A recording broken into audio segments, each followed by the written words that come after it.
There were two, I guess. So one was, in a way, to introduce Lego Serious Play as a method that can help you, let's say, innovate, help you think differently about things that you think you know about, so to speak. So I introduced Lego Serious Play and I gave them the opportunity to experience with Lego Serious Play, more importantly.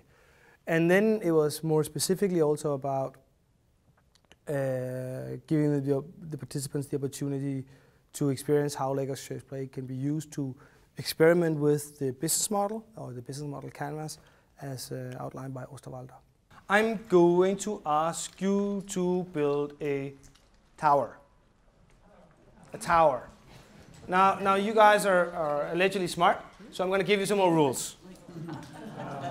I'm going to ask you to build a tower as tall as you possibly can. And remember, you can't steal bricks. As tall, as a response to that, I'm going to stick it. As tall as you possibly can, a minifigure, whichever way you want to create the minifigure, but a minifigure on top of your tower. Lego, at the end of the 90s, were looking for a different way of making strategy, of leadership development, if you want, or developing strategy. So they entered into a collaboration with two researchers from a leading European business school, invited them in, and they started to explore what kind of process could they develop. And they sort of came across, so to speak, the Lego brick, which is hard to avoid when you're inside Lego, and just said, maybe we can actually use this thing, because if it really helps the children unlock, their knowledge or accelerate their learning, there's really nothing that should make you assume that it wouldn't do the same thing for adults. Now, the reason why we respond or laugh and go and hope a little bit or get revenge, as I saw it happen here, payback, the reason for that is really simple. And it's right there in that picture. These are so heavily connected with the brain, so that when you build stuff outside yourself, external to yourself, it really matters. So this is really, and you can talk about constructionism as we'll do later, the theories, but that really matters. Now that thing, that ownership to a tower in this case, was exactly what the owner of Lego was looking for when he launched the research process that led to Lego Serious Play. This seems to make a difference for the company, so for the bottom line of the given company, but also seems to make a difference for the people that are in the company. And Kjeld, and to a large degree Lego, is really about trying to make the world, in many ways, a better place. This is one of the exercises we often use when we're starting to get into a process with Lego Serious Play, because you always use a couple of steps to get people into the play. One of the reasons I like it is that partly there's clearly a lot about metaphors here, and you're climbing the stairs, and it's not the flower at the top here. The other thing is that most likely none of you were prepared for this. Most likely also, most of you really told a nice little story. And you had probably no clue where you're going to end up when you started.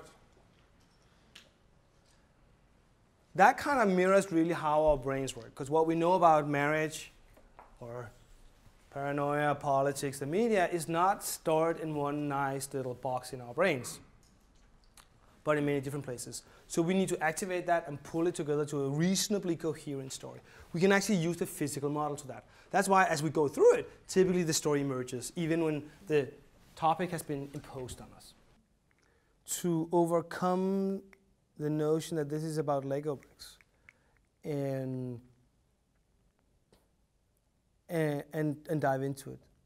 I think that's why like Denmark isn't necessarily an easy market. Lego isn't necessarily an easy client, because the more you think you know what this is, this is a Duplo brick, so it's for younger children, the more it can be hard to make the shift into that it works. But I think most of us that use a flip chart marker don't think of it as what kids use to make drawings. But it's the same physical tool applied in a different way. So I think it's that. I think the other thing that can be tough for some companies is that it's really an assumption in Lego Serious Play that everybody holds a part of the answer. So the manager or the boss does not know the answer. And that may be a challenge in some companies. So we typically talk about that for Lego Serious Play to be successful, it takes a courageous manager and a complex problem. Courageous because you're using Lego bricks. Courageous because you're actually opening up for your employees to have a say and to speak the truth. And complex because it works better when there's no obvious solution. Because Lego bricks really work well when you don't know the answer.